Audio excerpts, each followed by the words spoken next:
Okay. A few more people are coming on, so I'm going to wait one more second. Give them a chance. Hello. Yes, please. How is everyone? Good. How are you? Good. Thanks for joining me this evening. We're going to be talking about buyers tonight, and we're going to be talking about from the offer to contract to close. So I've got a document that I'm going to put up on the screen that I'm going to use as an outline. And then once this session is being recorded, as well as we can share the document afterwards if you'd all would like it. Okay. As I go through, I will try to pause periodically so that you guys can ask questions, so that we go through the different steps together. So I'm going to go ahead and share my screen.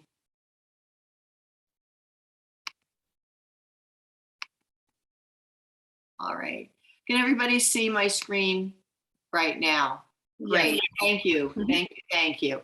So this is a document that I put together. As you can see here, what I want us to frame our minds around is setting things up correctly up front. The more that you put a system in place as you're working with buyers and start from the beginning in a systematic way, in a best practice way, the better it's going to be as you go from one buyer to two buyers to three buyers to maybe doing other transactions like listings, etc.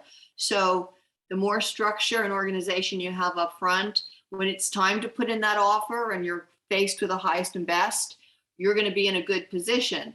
And for many of us, we may or may not have had a transaction yet. That is just the beginning of the journey. Once we get an offer accepted, there are other key parts to the process, and I know you all know that have to make sure that they are handled and run very appropriately so that we end up getting to the closing table, right? We get to the closing table, we also get to get paid, right? But we have to remind ourselves these are people's lives. So everything that we do, we have to keep that in mind. Make sense? Yes. So you can see up here at the top of the page, it says contact, leads, clients, offer, contract, close, right? So every contact, every person we come into contact with, in real estate, a contact is not just a conversation, it's a conversation that includes real estate. Once we're talking to them, we may identify them as a buyer or as a seller lead. Today, we're going to focus on buyers. Once they become a lead and you have a better idea of what their time frame is, you then are starting to turn them into a client. And by nurturing and working with them and spending time with them and being proactive and communicating, you now have a better chance of that person being a client and that buyer wanting to be a buyer where you're the person representing them, right? To even put you in a position, and all that has to happen up front to even put you in a position to be able to put an offer in. So up front here, you can see I've kind of tried to chunk it down as the process. And buyer consultation and follow-up. When you're meeting with somebody, you might have met them at an open house, you might have met them at the store, they might have called you, they might have answered a Facebook ad that you ran, maybe it's somebody in your family or friends or somebody that you worked with that are interested in buying. And when you talk to that person, because a lot of times we talk to one person, we have to make sure we identify, are there any other people that are involved in that decision, right? So always understanding who's involved in the conversations, because best foot forward, you're going to want to have a buyer consultation. And we do consultations. They can be done in person. I've done a lot of them through Zoom and they can be very effective. It's your comfort level. Sometimes you'll do it over the phone.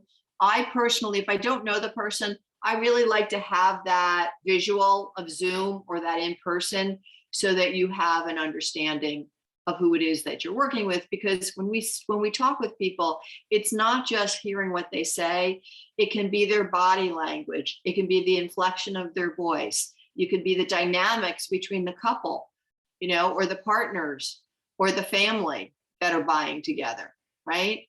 So we want to be able to understand what their needs are, what their goals are, what type of budget they have, what their timeline is. And I always make sure that my clients understand this is a partnership and that we are going to do this together. And so I give them assignments and then I explain. And so that means that they have to narrow down the towns they want to look at, and they have to really talk through what they're looking for. The more that they can fine tune what they want, the better you're going to be able to do your job and be able to get them at a place that they're going to be ready to submit an offer and get them to the closing table. And so you're always thinking about them as the best in mind. Once you've set up the, had that initial consultation, this is where you actually should start already setting them up in command. It's never too soon to start putting them in the database. And when we put them in the database, we're creating a contact. You guys should know how to create a contact. And then at minimum, set up a neighborhood nurture of the places that they're interested in, and a smart plan, so that either bi-weekly or monthly, they're getting market information and seeing what's happening in the area, right? Give them your KW app so that they have you as a connection as their agent, right? Have them sign the paperwork of a buyer's agreement that you will represent them. You'll be your fiduciary responsibility to represent them, and that they will work with you on it. When you show value and when you show what you can do for them, signing a piece of paper doesn't become a big deal, because they know that you're representing their best interest, and you're going to be there from the moment that you start working with them to get them to the closing table and for their home anniversaries and beyond. So I don't want to spend a lot of time on this part of it, but this upfront part, each of you can read it. You'll get this at the end, but this is getting yourself set up. This is getting yourself organized. This is getting information in to the command system so that you've got a contact. You now know, based on that consultation, what their budget is and what their timeline is. So you can set up an opportunity, right? Because an opportunity starts to put you in position to later on put that offer in. Again, I can't stress enough, when it's time to put an offer in, you want to be as efficient as possible. So this little work up front you're going to be thanking yourself later on when it's time to put that offer in, right? So get that set up to the best of your ability. Get a room set up in DocuSign so the command and DocuSign are linked. Make sure you use the residential checklist, whether you are doing a single family resident, a multifamily, or a co-op, condo or co-op. And you want to start filling out the buyer's information in the detail page in DocuSign. So again, you're kind of fleshing out all the background information that you're going to need later on it. When you're working up front, before you have actual individual locations, individual homes that they're interested in, you should already, coming out of that consultation, that's when you get them to sign the buyer's agreement, the consumer information statement, dual agency, wire fraud. Starting to get them to sign those things are important, especially the ones, the last two on here, Carnegie Business Affiliation and permission to advertise, which is right down in this section. Those are actually address specific. The others are not address specific. So those are just background documents that they secure the relationship that you're going to have with them as that business partnership. Once you've gone through that consultation and you understand it, and you understand what their schedule is like to show homes, you really want to make sure you're staying in control, and you want to be able to control the schedule, control of the showings, control of the feedback, so that ultimately they feel like you're bringing value, but you're keeping things because it can be very overwhelming when we see too many homes. So letting them see what's happening in the market is certainly very helpful for them to understand what's going on based on their budget. Again, I do little Zooms with my clients so that it's like, let me just show you what's happening in the market. You know, how many homes are actually for sale for the budget that you have? You know, how many moved that quickly under contract? How many moved to sold? So they start to get an idea.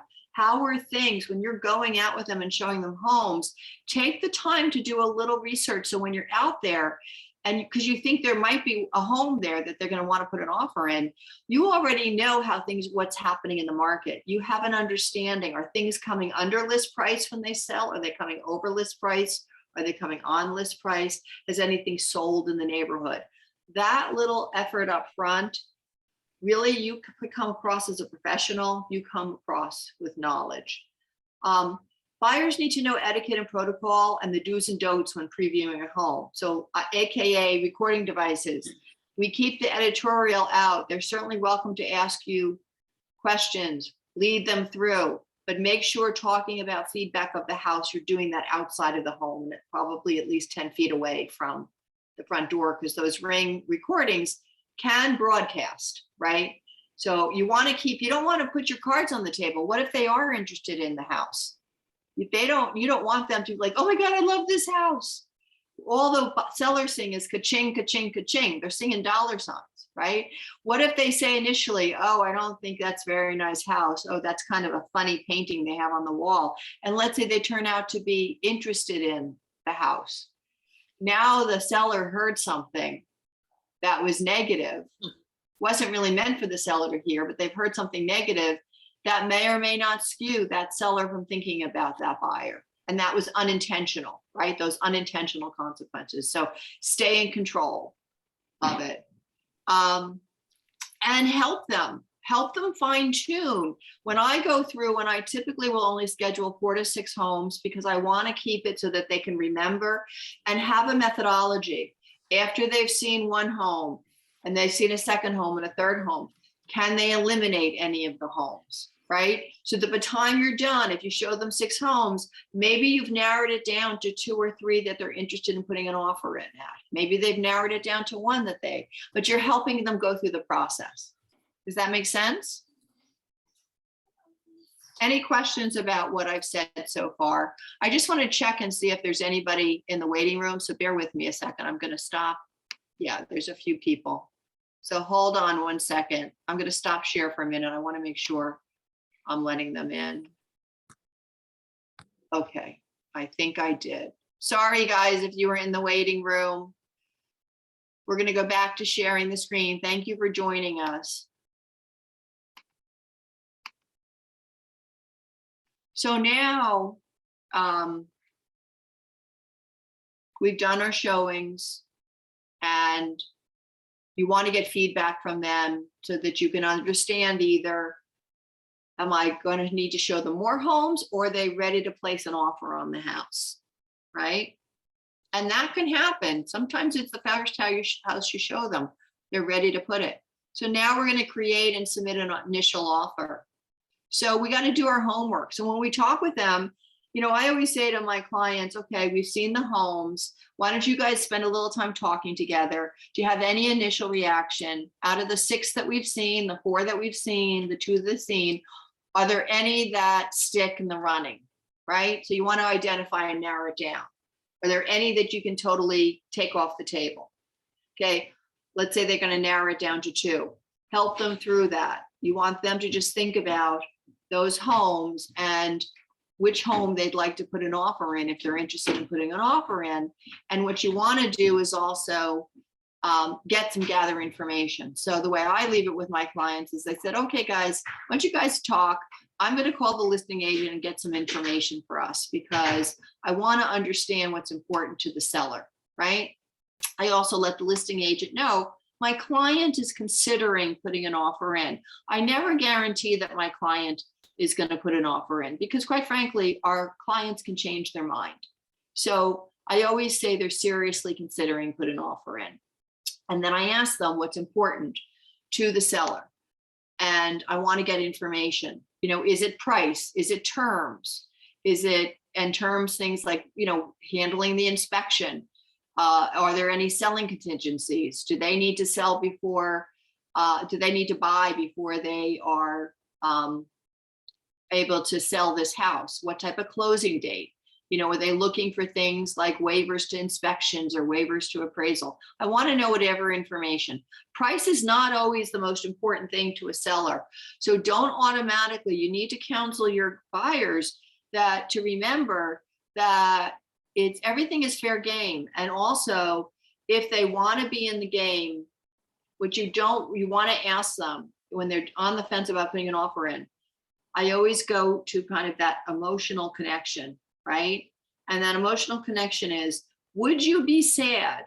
Would you really be upset if you found out that another buyer got that house at the price you were planning to put an offer in, but you were nervous about putting in that offer because you thought maybe it wouldn't be accepted?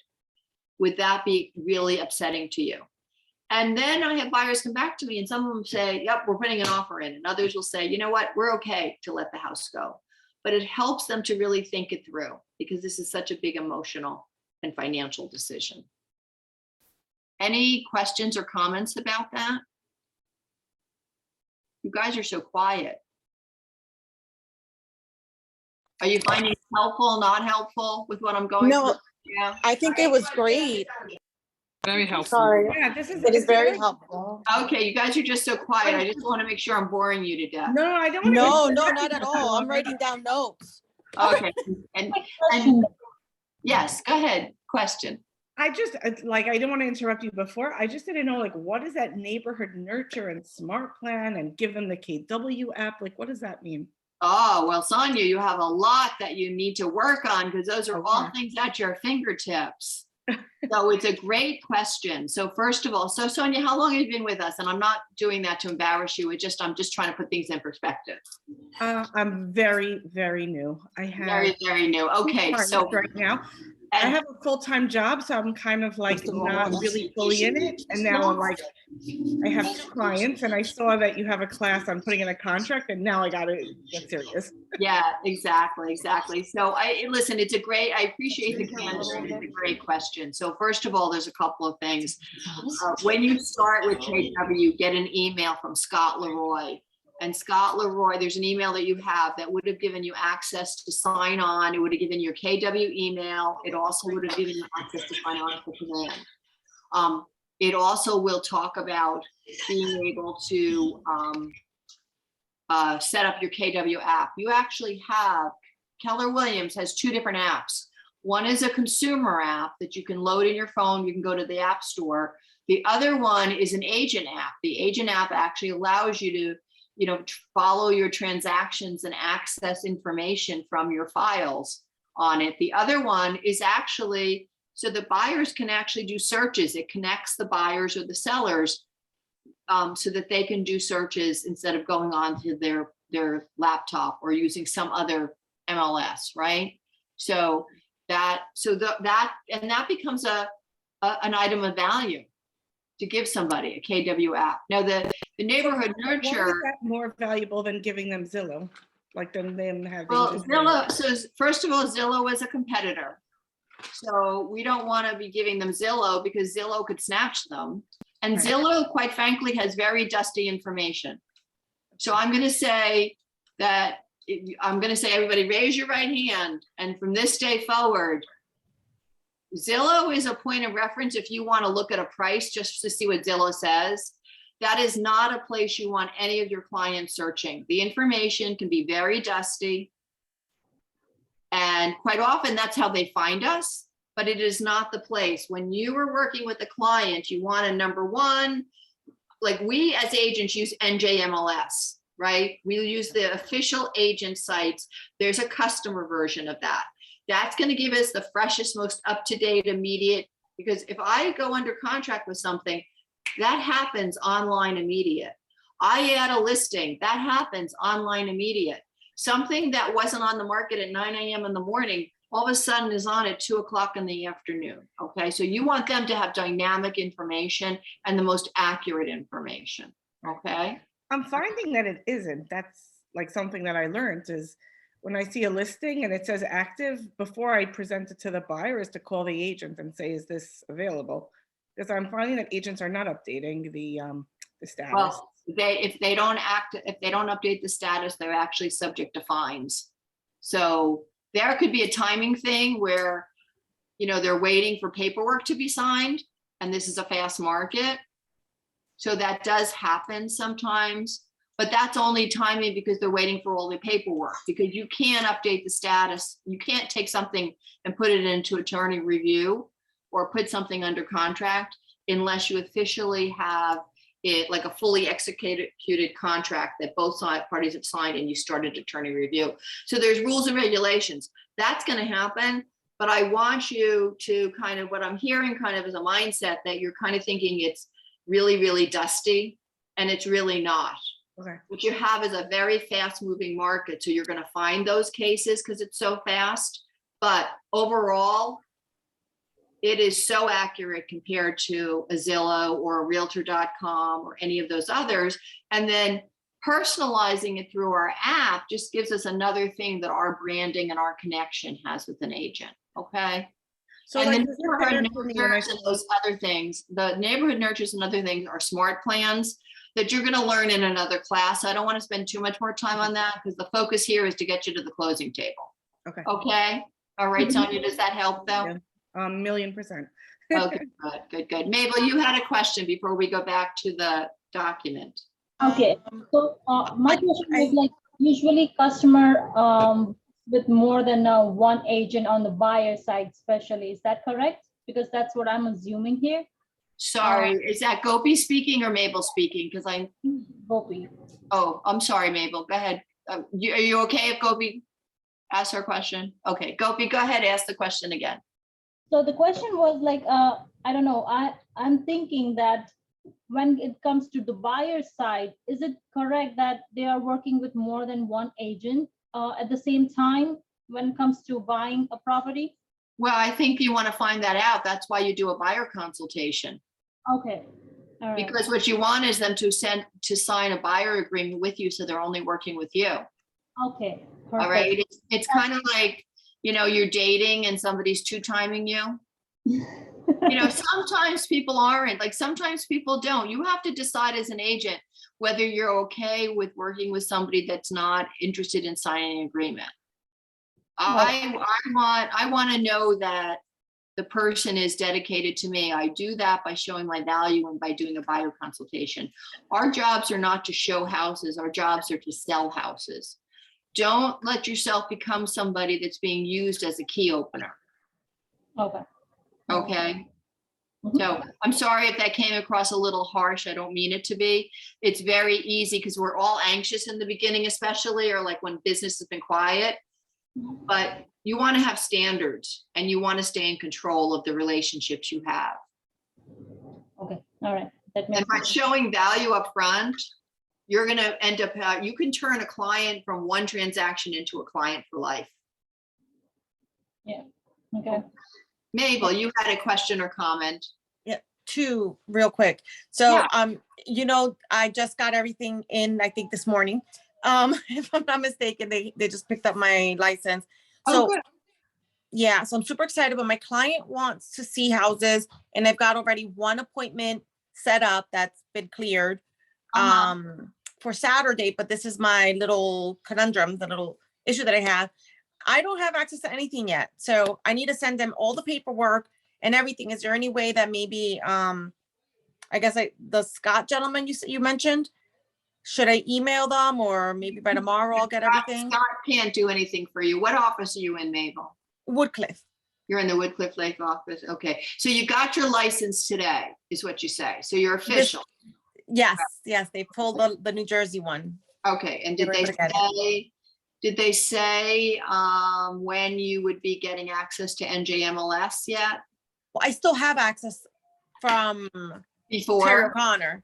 Okay. Got it. Unless they closed it today. Oh, I see. As of this morning, I had Oh, access. maybe it'll just be a transfer for you. So you know how to use the system and everything. Yeah, But I just don't know how to use Keller Williams' system, and I need to send them all the paperwork before I meet with him. Right. He does everything digital because he's very constricted in time.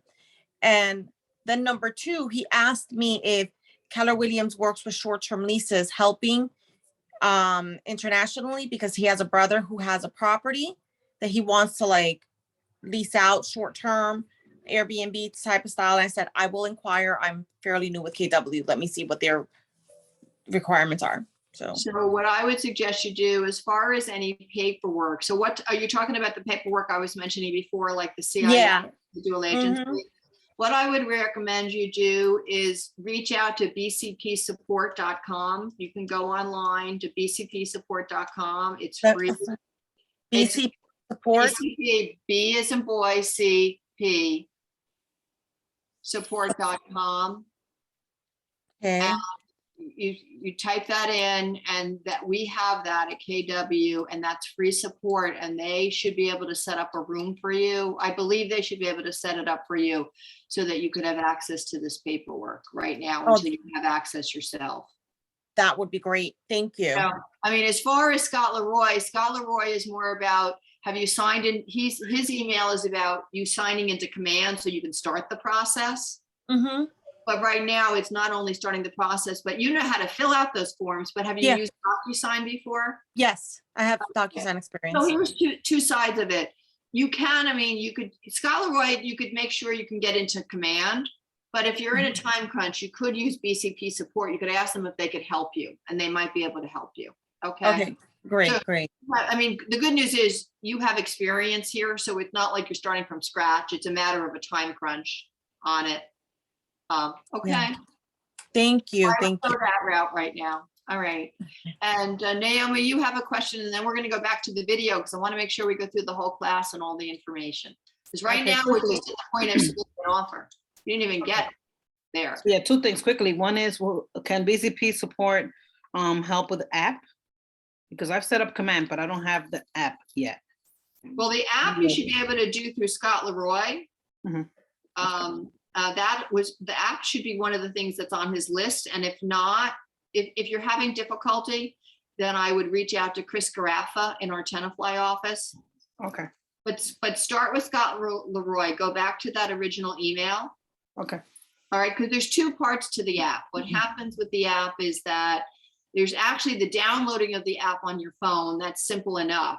But you've got to set up the app in command so that it actually has pages that come up, right? And your bio and all that other fun stuff.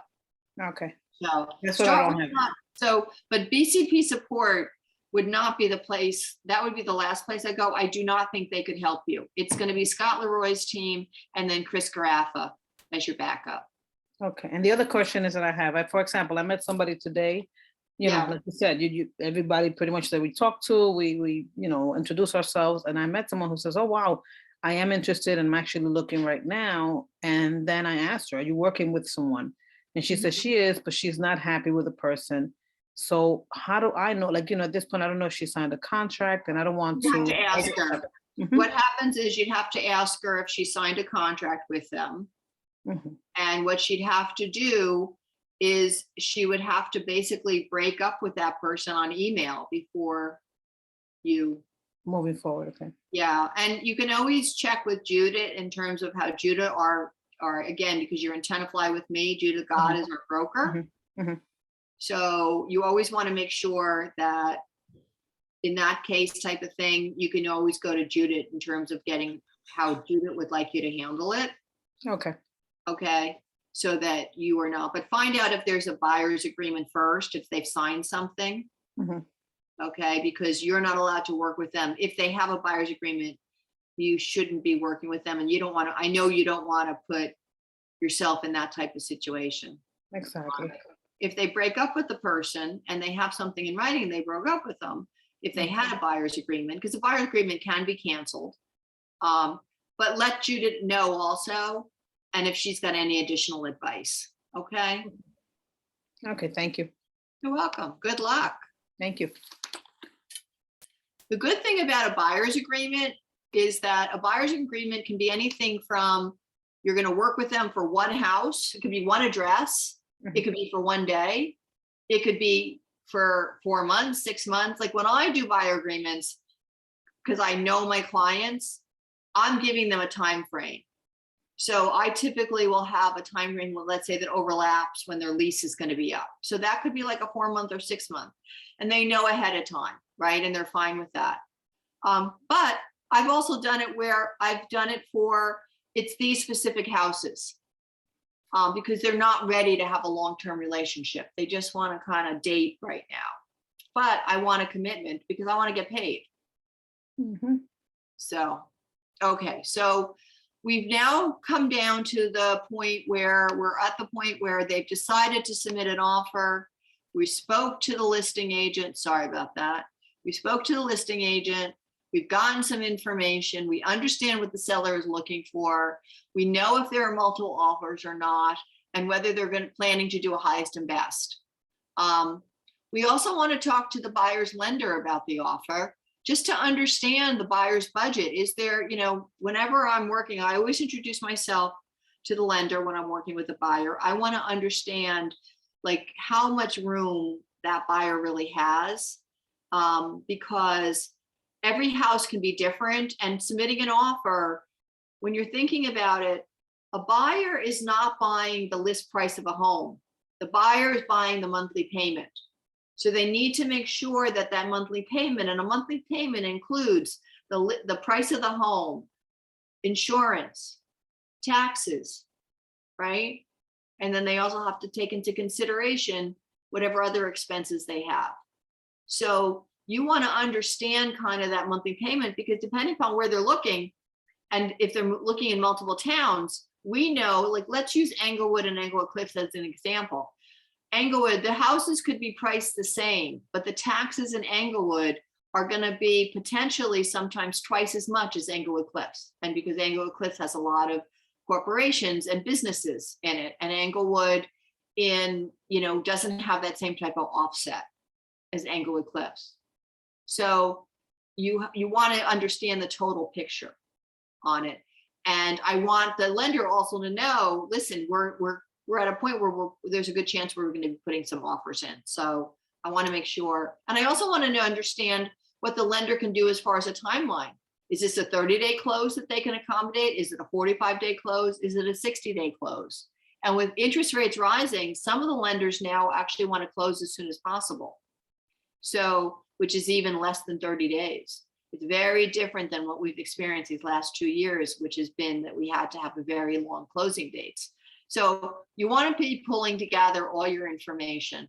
You want to provide the buyer with those facts from MLS that we talked about. Show them some comps.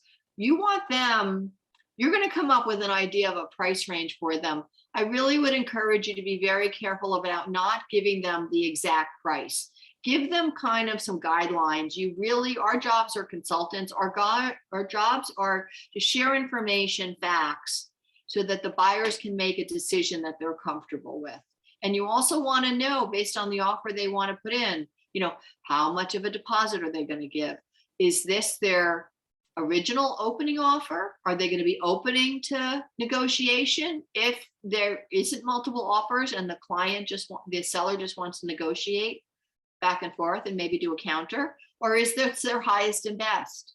All of that you want to kind of factor in, so that you're helping build a strategy with the buyer to position them to have the strongest offer. All right. How are they going to react to a counter offer? And you want to level set the risk and reward of an initial offer, right?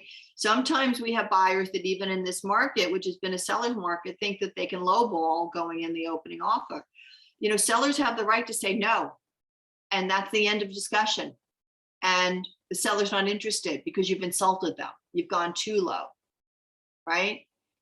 And I will ask, if I think a house is overpriced, I will ask the listing agent, is there a little room in that number? And they typically will tell me, yeah, there's a little bit, or no, they're really looking for, whatever. Or it depends. The listing agent isn't required to tell you anything. Some of them, the seller's given them permission, they can share some information to help you. So you have to be very careful with those conversations. Right? And how serious are they about this home?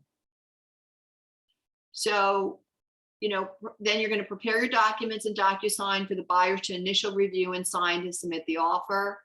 Again, you want to go when you're in DocuSign, that details page is going to be really important in filling that out so that the information gets populated and then the documents get populated. So it's going to be a time saver when you spend the time to do that.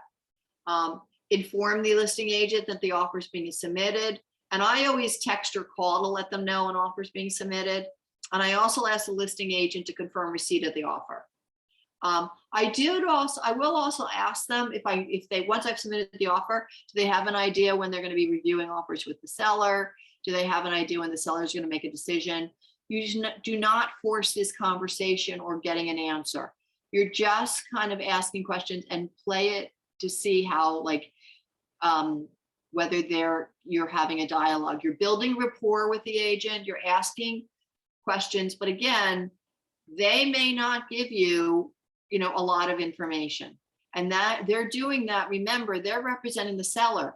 The seller may have said, no, I'm sorry, I don't want you to give, information. I don't want you to let people know that things are coming in at list price or whatever. So you just have to keep that in mind and keep a professional relationship. When you submit the offer, you're going to submit the offer with the appropriate addendum to the listing agent. So making sure, and what I like to do is an executive summary email that includes the offer, the deposit, the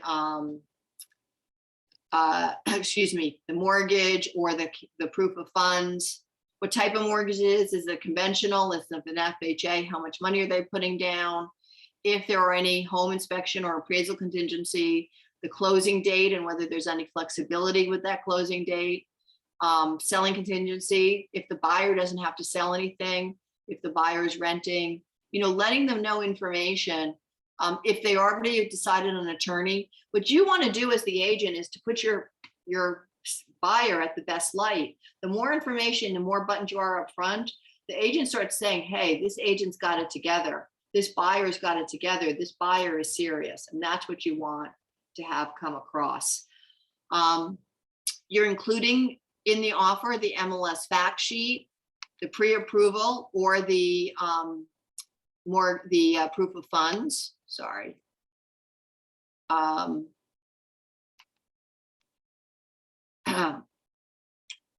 The information on the offer price, current dates.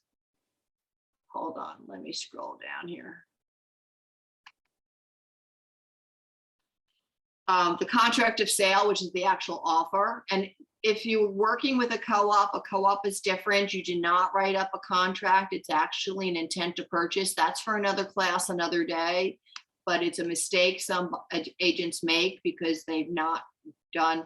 You need to work with somebody, work with another agent. If you're planning on doing a co-op and you've never done a co-op, please reach out and find an agent that's done a co-op before so you follow the right channels on it. It's a very different process than buying a single family home, a multifamily home, or a condo. You're pulling off the seller disclosure and the lead disclosure from MLS so that your buyer can sign. An initial and the sign wire fraud. So if the offer is accepted, the listing agent will have the seller sign and the listing agent signs. And usually you get that phone call. You're on pins and needles. They've kind of told you, your client's on pins and needles. You get that phone call. Hey, they've accepted your offer. Everybody's excited. You then call your buyer. Are you guys sitting down? I've got some news for you. Your offer's been accepted, right? Now, if the offer's not been accepted, and they choose another buyer, the listing agent is supposed to notify you in writing, right? Now, some may also ask you if your client would like to be considered as a backup. At that point in time, if they're not accepted, I try to ask if there's any feedback that could help my buyers to help strengthen their offer for next time. In this market, I've had buyers where they've lost 7 bids. It's a very demoralizing and upsetting and emotional time for them. So also when you call them to say that they haven't, their offer wasn't accepted, you need to have empathy. You need to give them time to wrap their heads around it. And so you kind of just need a little time with them and give them time. And you have to be careful. Some people are ready to go right out again. Others need a little time and a little distance from you. Now, distance, what I'm saying is, they want to go out and look on the weekend. Maybe it's Wednesday and you find out they didn't get accepted. They may need, Thursday and Friday to kind of regroup, and now they're ready on. So you're kind of saying to them, okay, you guys ready? When would you like to start again? But give them some time, like let them have that time together to mourn not getting that offer accepted. And the more rapport you have, the easier those conversations are, right? Now, there's also times when you need to negotiate, right? So let's say it's not a multiple offer situation. The listing agent comes back with a counter from the seller. So that is very much, all of this is very time sensitive, right? And this is back and forth in terms of conversations. And a lot of times a counter will happen where it's either phone calls between the listing agent and then you're calling your buyer, or it could be a text that's happening, right? That's going back and forth, or it could be an email that's going back and forth in terms of a counter on it. And just because the seller gives a counter, your buyer doesn't have to accept that. Your buyer can decide they'd like to counter back again. Or they could decide, no, thank you. We appreciate the counter. As an agent, when I get a counter, I always write back, thank you. Please thank you to the seller and yourself for providing a counter. Let me talk to my buyer and I'll get back to you. And then I'll go back and I'll say, we appreciate, whatever the answer is. I'm never speaking for my client. You need to make sure that your client agrees, disagrees, whatever. It's ultimately their final decision. And then you are communicating to the listing agent. If you guys can come to a meeting of the minds, now you have a signed offer. That offer has to get updated, right? You are going to have to update that contract and get it re-signed by the buyer so that can be sent to the listing agent for the sellers to sign. Okay. Also make sure during this process that they have an attorney. And this is where we provide that preferred attorney list to them. So they're ready to go. You want to put them in the best light so they're always ready to go. So I give them the preferred attorney list. I actually do that at the time of the buyer consultation. If they needed recommendations for mortgage reps, I give them that. And I also give them attorneys for them to think about. Typically, an attorney doesn't want to talk to them until they actually are ready, like to place an offer. But you want them to be able to, start understanding and being prepared. And nothing better than presenting an executive offer to a listing agent and that an attorney's name is already in there. These guys are serious, they're ready to go. Also, if the listing agent has certain guidelines of how they want the offer to be put in, follow their guidelines. Whether you agree with them or not, follow their guidelines. At KW, we should be very proud. We learn the right way to put an offer in. You're going to see over time how not everybody puts the offer in. Be complete, be professional, put your best foot forward on the behalf of yourself, the company, and number one, your client that you're representing. One pet offer. Yeah, Tanya. Okay, is the mortgage approval, is that required or that just puts them in the best light for making an offer? Well, you have to have a pre-approval. You can't submit an offer without a pre-approval. Okay. You need to know, and quite frankly, you want to work with somebody that has a pre-approval. You'd be wasting your time. If you're showing houses to people that are not pre-approved, just think about it. You might be tracing dreams. Okay. Right. So now I will tell you, there are times when I have a buyer who is, my buyer consultation, they may not be pre-approved yet, but it's typically the first thing that I have them do. This is such a fast market. I always want to make sure they understand this is for their benefit, that I want them ready. If they go in and they see their dream house and they want to put an offer in, if they don't have a pre-approval, they're not going to be able to put an offer in. And to your point earlier about worried about like that MLS may be a little dusty because it's moving so fast, right? Right. So, and they're not, the seller and the listing agent isn't going to wait for your buyer to get a pre-approval. And there is a misnomer by buyers that you can just go online and get, you might be able to get a pre-qual, which is that they validate that you have a salary, but it's not a pre-approval. Pre-qual doesn't really mean, it's a piece of paper, doesn't mean a lot. A pre-approval is a next level of understanding, or that they have proof of funds, because you also want to know their budget, right? Their budget may be, let's say their budget is 500,000, but a lot of houses are going over asking. So if their budget is 500,000, you're going to have to talk to them about seeing houses that are actually listed at 450 and 475. Right? And about how long does it take for them to get the pre-approval? It will really, it'll vary based on who they're working with. Quite frankly, typically, like with the lenders that I work with, our preferred lenders, they have a conversation on a Monday. I'm usually ready to take them out that Saturday. And part of it is you have to remember the onus isn't just on the lender. The buyers have to make themselves accessible. The buyers have to make sure that they have added in, they've given all the documents that the lender is asking for. A lot of times buyers don't understand that a holdup on something is something that they did. It's very easy to point the finger and say, oh, the lender didn't get this, or my agent didn't do this, or the attorney didn't do that. I have found the hard way and so I'm saying, learn from when I had, things that I tripped over when I was a new agent, that asking them the question, have you gotten all your information in? Asking the lender, have they provided you everything you need? How's it looking? We'd like to be able to go out this weekend. Can I get a letter? We'd like to go out by Friday. Do you think we'll be able to get a letter by then? Again, it's communication, so you understand. Okay. Gopi, I think you had a question.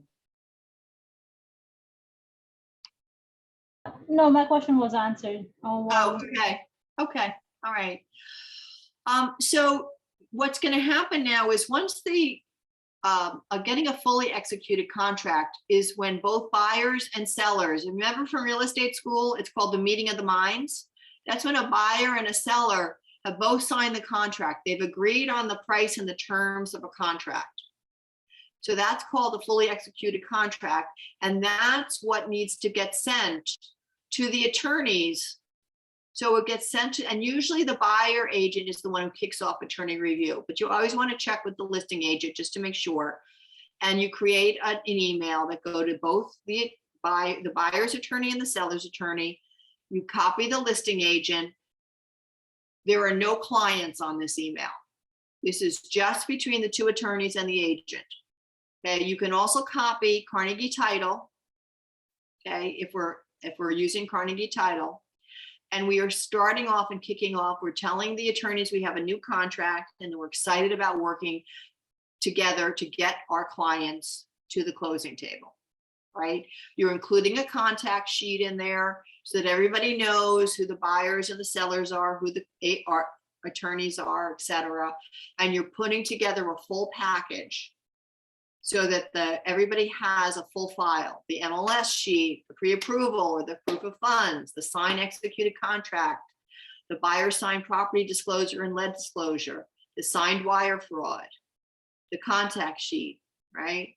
Now, at this point in time, the lender does not need the contract because you're only in attorney review. During attorney review, that, anybody, either side can cancel this at any time during attorney review. On the books, attorney review is 3 days.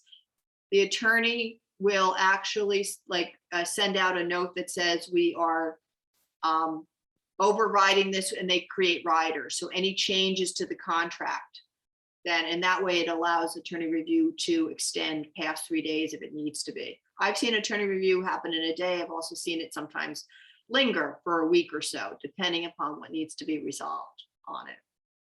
All right. You can let the lender know that the offer has been accepted and that you're going to keep them informed. So it's good for them to be aware that there is an offer in play. Fine. Okay. Contract dates, the attorney, usually the paralegal or the buyer's attorney, are going to reinforce the contract dates that we had in that original contract or that are coming from the rider, right? So we had a target closing date. We had the initial date that the initial deposit or the initial deposit is due. Our jobs are to help keep that on track. The mortgage commitment date, our jobs are to help make sure that that stays on track. So those are dates that we want to know as agents. We also want to make sure our buyers understand their responsibility to meeting those dates, and the attorney helps them also to meet those dates. Naomi, you have a question? I'm sorry, I was on mute. The email that you were referring to that we sent out, it's our responsibility to send it out to the attorneys and the listing agent. Do we have a template somewhere for that email? Yeah, I mean, I have one that I can share Thank with you. it. It can be pretty simple. I have a couple of templates that I'll show you at the end. I want to keep moving because our Okay. time is going fast and I don't want to, we have still quite a bit to Oh, cover. yeah. Thank Yeah. you. So, and sorry if I'm going into too much detail. Is this helpful with what we're It is doing? very helpful. Yes. And I'm going to give you guys this so that you can, after the class, if you're interested in this document, you can email me and I will send you the document.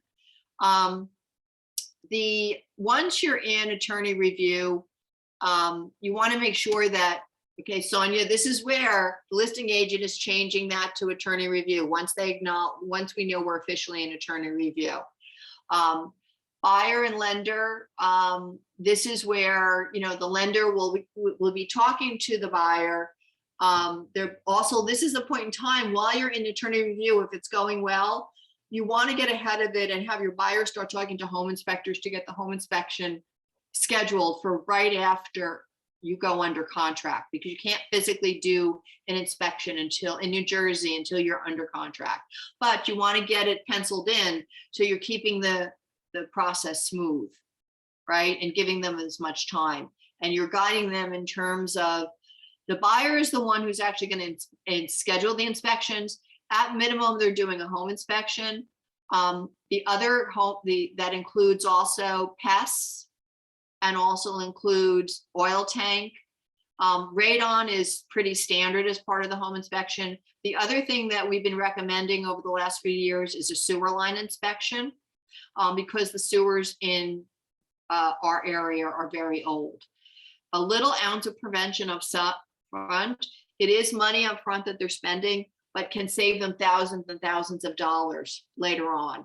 It also puts the onus on the seller versus putting the onus on the buyer.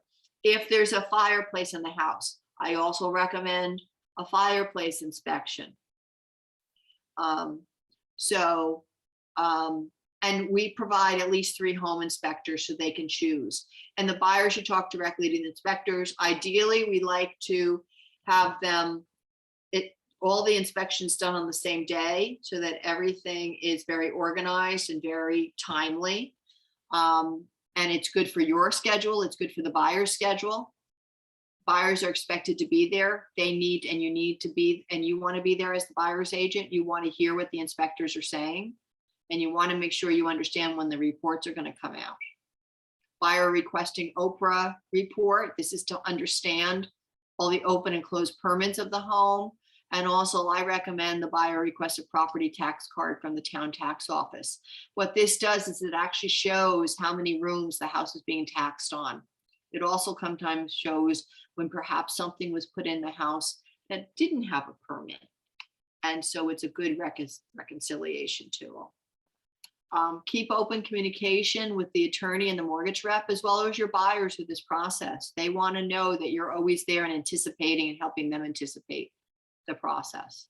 Once you get through attorney review, and there is called the meeting of the minds of both attorneys and the clients, then we can go under contract and status gets changed again. At that point in time, the contract goes to the lender. And I typically, as a buyer's agent, will send it to the lender and I copy my buyer so that they are receiving. Shanique, you have a question. Yes, what about appraisals? Are those optional? No, well, we're gonna get to appraisal. It's a great question. Can you hold that question and we'll Okay. get to that? Good All right. question. Okay. And Naomi, you had a question too. Oh, no, I'm sorry. I forgot to put my hand down. No, Thank that's you. okay. All right, we're almost there, Shanique, to talk about appraisals. You are under contract. You're also making sure that those initial deposits or that additional deposit has come in, that the buyer is holding true to those dates. You're doing that in concert with the attorney and making sure that a copy of the deposit check, that you have one for your file and in DocuSign. Home inspection, you're there that day to attend with them. You're also there to make sure the buyer is following the home inspector around. They shouldn't be measuring rooms. They shouldn't be deciding what color curtains or what color paint. They can do that at one point in time. They may want to do some measurements, but their number one reason is to be there to listen to the home inspector and find out what the home inspector is saying. As for you too, you want to stay a little bit of a different distance to give people room, give the inspector room, but you want to understand what's happening with the house. And the inspector also is very helpful because let's say the inspector, when it comes to the furnace, they may explain to the buyer how the furnace works. So it's important for them to understand it. And the home inspector can also help to understand what's a big deal versus a little deal. So it's a very important part of the process. Now, is it mandatory for us to be there? Because I know it's optional, it's ideal, but is it mandatory? Sometimes, I mean, not right now, we're new agents, but when you get busy, an inspection can take sometimes 3 hours. And if you can't right, be there. and you have to block your time accordingly. Mhm. You have to block your time accordingly. Here's the deal. You're representing that buyer, Mhm. right? They're gonna look to you for advice and counsel on what comes out on that home inspection report. That Mhm. attorney might ask you for input. If you haven't been there, can you aptly represent your buyer? No, exactly. So like, ideally we want to be there, but say in the case that we cannot be there for X reason, at that point, we're still gonna get a report. You're still gonna get a report, but here's the Yeah. thing is I would then have somebody else from KW be there on the buyer's behalf. Okay. Okay, so, sometimes you'll see and you pay the person money to sit in that home inspection for you. But having somewhere on behalf of the buyer is important. You don't want to leave that buyer alone. Mhm. I mean, I'm a great example. It happens to me. My sadly, he was a KW agent, the person that I used to purchase my home, and he was nowhere near, and we had a lot of discoveries afterwards. Yeah, yeah. And it's not the best scenario, Mhm. not the best scenario.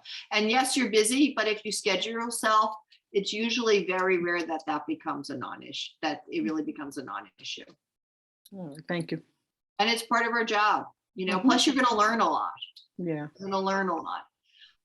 So we go through the home inspection. The home inspection is not only going through the home inspection, there's a report that comes out, and then there's resolution. The resolution and the negotiations really are done with the client and the attorney, but they will turn to us sometimes. We also may need to help get estimates on repairs if we're asking for a credit versus having the buyer fix it. During under contract and during home inspection, this is one of the places where a buyer may say the problems in the house are too big and they may decide to break the contract. And New Jersey favors buyers and they are allowed to do that. They have to have just cause, but they are allowed to do that. And they would work with their attorney to do that. That's not something they're doing through you as an agent. But obviously you'd like to not be surprised that they're breaking a contract. So again, building that rapport, having a conversation, asking how they're feeling is all very important to get their pulse. Now, Shanique, your question about appraisal. So here's the deal with an appraisal. If it's a cash purchase, a lot of people will waive the appraisal, right? Because they're going to take it. They made an offer. They're getting that for that price. They don't care what the house appraises on. If there's a mortgage, it's not up to the buyer to decide whether they can waive an appraisal or not. Mortgages, most of the time, mortgages are going to require an appraisal to be able to get that mortgage commitment. So it's a conversation with the lender to understand what room do they have, wiggle room do they have. So for example, I've had buyers that we've given a gap, an appraisal gap, meaning that we've said, the buyers are willing to pay up to $10,000 if there's an appraisal gap, Mhm. right? Between what it appraises and what they paid. After that, they're not willing to pay anymore. Okay. Okay, there's different options and they're situational, and it can't be done lightly. It has to be done in a very thorough manner, right? And if the house doesn't appraise, remember, a buyer is getting their mortgage on the appraisal amount. So if Right. they have just because they have a budget of 500,000, if they put in a offer for 500,000 and the house appraises at 475, that mortgage is based on 475 minus whatever deposit they were putting down. So now there's a $25,000 gap. Mhm.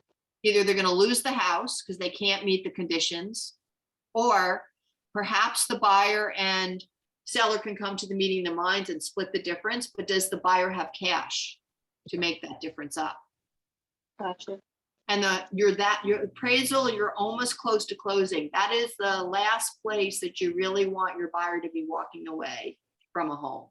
It's not a strategy, right? So at that point, you really want it to be smooth sailing.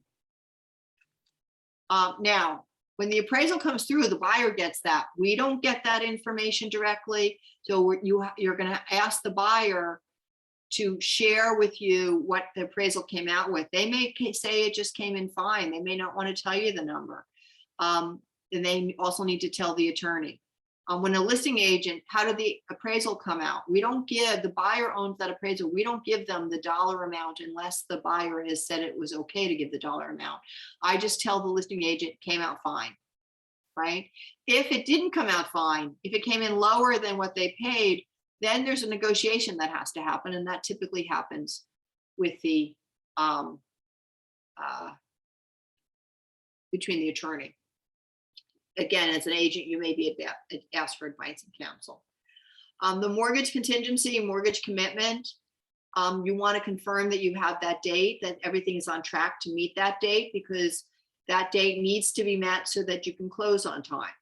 And if anything changes, you need to make sure everyone is informed. And if there's anything that you can always ask, is there anything I can do to help? A lot of times it's not, there's nothing we can do. You can let the listing agent know things are going well, and then be careful. If things aren't going well, just be careful about how you speak to that. You don't want to get an agent upset, being afraid of something when it's a little thing that has to be fixed, not a big thing. Okay. Seller has to get the CCO, so the listing agent and the seller get that, unless it's a foreclosure, or it could be sometimes what is a short sale and they're asking the buyer to obtain the CCO. That should be done 2 to 3 weeks before closing, so that it's done and we know that there can be a transfer of real estate. And the buyer, they will need to provide the original to the buyer at closing. Typically, they'll provide a copy of it to their attorney that can be shared with the buyer's attorney and the buyer. 14 days out, you're submitting your commission bill to the attorneys and the company. What I didn't mention before is also make sure that you can do it as soon as under contract or along the lines. Home insurance, make sure you're reaching out so that the buyer is connected with Carnegie Home and Auto to get home insurance. You do that while you're under contract, and also you can enter your commission in command under contract. Confirming closing date and time and location with the attorneys as appropriate. That can be fluid, that date, so you have to be careful. They're working through, the attorneys and the title company are working through things, so they may not have an answer for you 14 days out, exactly the date and time. So you have to be just kind of navigate that and be patient, but also, stay informed. You're going to guide your buyers to call the utility companies and get the change of address put in for mail and everything else, so that they're set up and be effective as of the closing date. Typically on the closing date, they have to recall these places because the transfer of title has then happened, and then the companies will make the change. You're scheduling walkthroughs, If there were home inspection items, things that got fixed, a lot of times you can ask for a 10-day walkthrough in case anything still needs to get fixed or there's open issues. Otherwise, you're doing just a final walkthrough.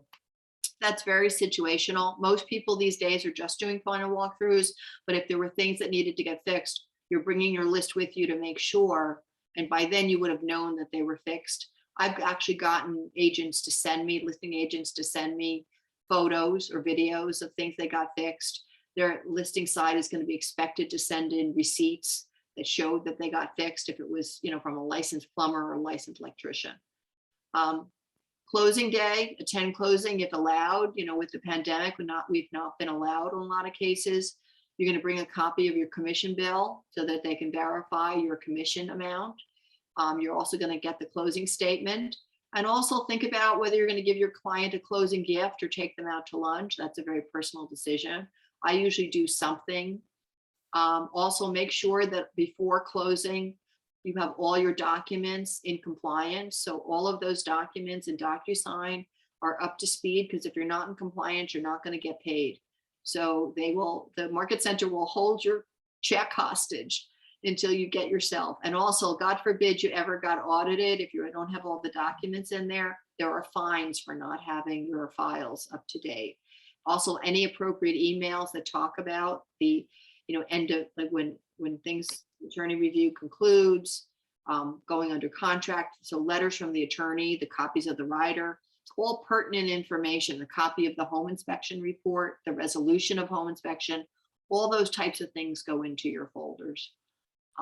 And then celebrate, ring the bell. If your market center is ringing the bell, take a moment. Make sure also you set aside money for taxes. Remember, we get our net income that comes through after the company takes a split is before taxes. Set up an account so that you can always keep money aside. If you don't need all that money for taxes, guess what? Maybe you just bought yourself a new outfit. Maybe it's a vacation. Maybe it's money to the college fund, whatever that is, keeping it in savings. But you've now protected yourself and not have to be stressed out about paying taxes when the tax man comes. And follow up, stay in contact with the client, thank them for working with you, set them up in another smart plan to follow up and just check in with them to see, send them in a year their home anniversary post, ask for a review, and ask for a referral. So I know that's a lot that I went through, and it's 7:10, so thank you for staying with me. Are you guys okay? Do you have a couple more minutes, or do you need to run? I just want to show you, Naomi, you asked a couple of questions about some of the email formats. I want to bring up a couple for you guys to see, and then we'll sign off for the evening. Thank you. You're welcome. I'm going to stop sharing for a minute. Here's the deal in chat. If you send me,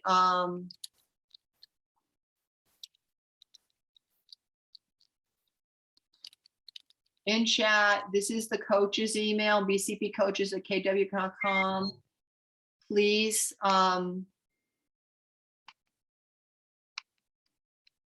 if you're interested in this document that I created, just send me and I will send it to you. Okay. Just a couple of other things to share, and then we'll sign off. Thank you guys for sticking with me. All right. Let's see. All right. So, can you guys see my screen? Yes. Okay. So this is an example of submitting an offer. So you can see here, this is a template that I use, and I put in the address and I put the buyer's name, so the subject line. And if it's the initial offer, if it's just the first offer, I just put offer. If it's final and best, I'll indicate in the subject line that it's final and best. It's a template that I use, and you can see all the documents that I attach. And then here's the body of the email. Hi, agent, I'm submitting this offer. The full address on behalf of the buyers. They are pre-approved buyers, or if it's a cash offer, that's when I tell them they own a home or rent a home, and they feel they found the right home at this address. All right. Here's a percentage of the down payment. please confirm receipt of this email. Then I put in the purchase price, the total down payment, the deposit paid after attorney review, and how much money at closing, a target closing date and whether they have flexibility. If it's a conventional loan, an FHA loan, whatever it is, or if it's a cash purchase. Inspection turns, any home inspection issues limited to structural, environment, and mechanical. What I want them to do is I typically do that. A lot of us do that because we want to make sure people understand we're not going to nickel and dime an inspection. An inspection is not the time to renegotiate a price. An inspection is not the time to ask for a new roof if there's nothing wrong with the roof. Just because it's old doesn't mean the sellers need to replace it. Just because on the inspection report it says end of life doesn't mean that it's broken. If it's still working, the seller is not obligated to replace anything. So you need to understand that and make sure your buyers understand that. Appraisal contingency, we talked about that. So this gives them one piece of paper that very quickly they know. And if I have an attorney, I'll also add the attorney name. Very quickly they know, hey, these guys are really buttoned up, and then I'm attaching those documents in one PDF document so they don't have to keep on clicking on things to open them up. So you can bundle your documents in. Okay. So that is an offer document. All right. Any? Thank you very much for sharing. You're welcome. You're welcome. Any last comments, questions before we sign off for the evening? Thanks for bearing with me. Thank you. Thank for you. sharing. It was awesome. Thank You're you. welcome. I know it's a lot, but that's the day in the life of a realtor when you have a buyer. And I bet you guys, as you go forward, there's things you would add to this. I'm sure. Yeah, thank you so much. I guess as we go along and start to do them, it'll become commonplace. It's just now it looks overwhelming. It's a lot, but you know what it's like you said, it will become, and then you also have to always be aware stuff changes. So you always have to be aware and keep yourself alert on what is MLS coming out or what is our brokerage coming out with instructions and guidelines. Mhm. Okay, well, I'm going to sign off for this evening. I got to go make dinner. I don't know about you. Me too. Thank you, Really Kathy. nice. Thank you for your time and engagement. I really appreciate it. Thank so you. Have a good night, all. Have a good night. Bye-bye.